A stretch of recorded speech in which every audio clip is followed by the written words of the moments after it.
Imagine for a moment that you are standing in front of a massive iron vault. You know for a fact that inside this vault sits $500,000 in pure wealth. It is a number you have worked 30 years to reach. It is the milestone that society told you would mean you have finally made it. But here is the problem. You do not have the key to the vault. And tonight, when your property tax bill arrives, or when you need to pay for an unexpected medical procedure, that $500,000 inside the vault might as well not exist. If this sounds familiar, you are not alone. Today we are going to talk about a silent crisis facing millions of Americans in their 50s and 60s. It is the phenomenon of being asset-rich but cash-poor. According to research from the Federal Reserve, about 29% of households in the United States have reached a net worth of $500,000 or more. On paper, this sounds like a victory for the middle class, but once you peel back the layers, a much more complicated and sometimes frightening story begins to emerge. Today, we are breaking down exactly who these people are, why that $500,000 number is often a dangerous illusion, and how you can avoid the trap of paper wealth before it is too late.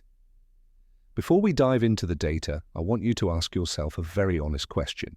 If you had to come up with $50,000 in cash by tomorrow morning, could you do it without taking on a new loan or selling your primary home? For the vast majority of people with a $500,000 net worth, the answer is a resounding no.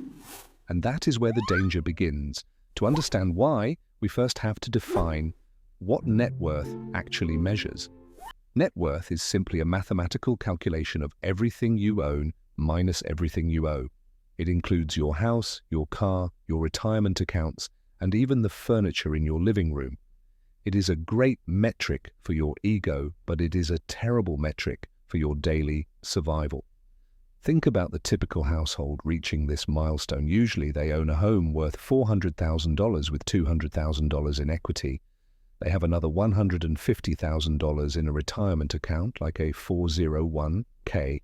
The remaining $150,000 is scattered across cars, personal property, and perhaps a small savings account. On a spreadsheet, they are worth $500,000.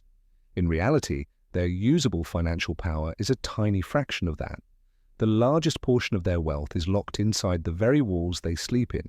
This is what we call the home equity trap. In states like Hawaii or Massachusetts, home equity can make up as much as 70% of a household's total wealth. While it is wonderful that your home has increased in value over the last 2 decades, you cannot go to the grocery store and pay with a piece of your drywall. You cannot use your kitchen cabinets to pay for a transmission repair on your car. In fact, as your home value goes up, your life often becomes more expensive, not less. Higher home values mean higher property taxes. They mean higher insurance premiums. And as you get older, the cost of maintaining that valuable asset only grows. This leads to a paradoxical situation where a person feels wealthy because their neighborhood is booming, but they feel stressed every time they check their bank balance. They are living in a $500,000 vault that they cannot unlock without moving out or going into debt. Let us look at 2 different people to see why the structure of your wealth matters more than the total number. Imagine 2 neighbors, both with a net worth of exactly $500,000. The first neighbor, let us call him Mark, owns a beautiful home worth $700,000 but still has a mortgage of $400,000. His remaining wealth is tied up in his pension and 2 late model vehicles. The second neighbor, let us call him David, chooses to live in a modest apartment and rents his home.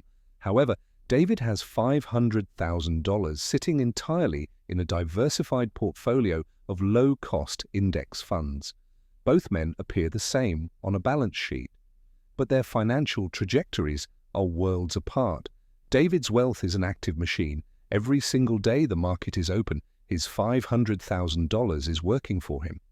At an average return of 7 to 10%, his money could double to $1 million in about 7 to 10 years without him ever lifting a finger. He has total liquidity and total flexibility. Mark, on the other hand, has a static asset. While his home might appreciate by 3 or 4% a year, that growth is often eaten alive by taxes, interest, and repairs. His wealth is not a machine, it is a shelter. It is valuable, but it is not productive. And this is the hard truth that many people in their 60s realize far too late. A home is a place to live. It is not a retirement plan. Now, why is this distinction so critical right now? It is because of the two greatest threats to your golden years, inflation and healthcare. For a long time, $500,000 was considered the gold standard for a comfortable life. But in 2025, the math has changed. According to recent estimates from major financial institutions like Fidelity, a typical retired couple will need approximately $350,000 just to cover medical expenses throughout their retirement. If you have a $500,000 net worth and $300,000 of that is in your home, you are effectively one major health crisis away from total financial depletion. This is the reality that the headlines do not tell you. They celebrate the fact that more Americans are millionaires than ever before. But they do not mention that much of that wealth is tied up in an asset that is difficult to sell and impossible to spend.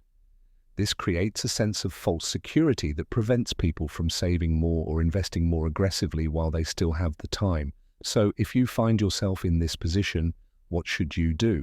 The first step is to stop focusing on your total net worth and start focusing on your liquid ratio. How much of your wealth is actually working for you in the form of dividends, interest, or capital gains?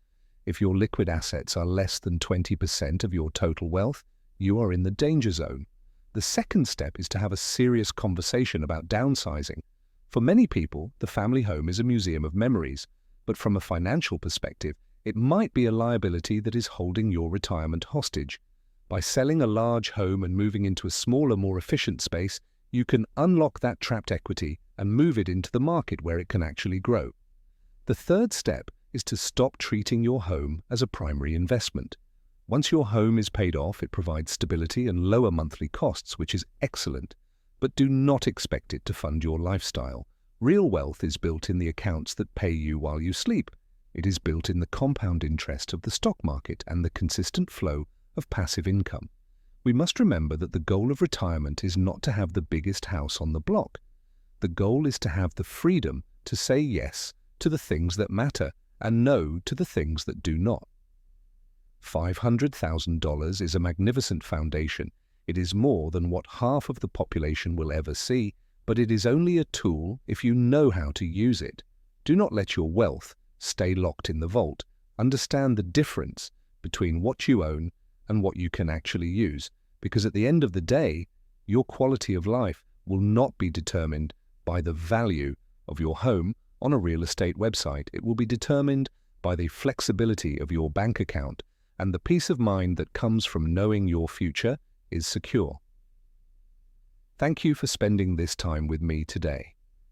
If this analysis helped you see your finances in a new light, please consider subscribing to the channel. We are here to help you navigate the complex world of money with honesty and clarity. Until next time, keep your focus on the facts and your eyes on the long-term goal.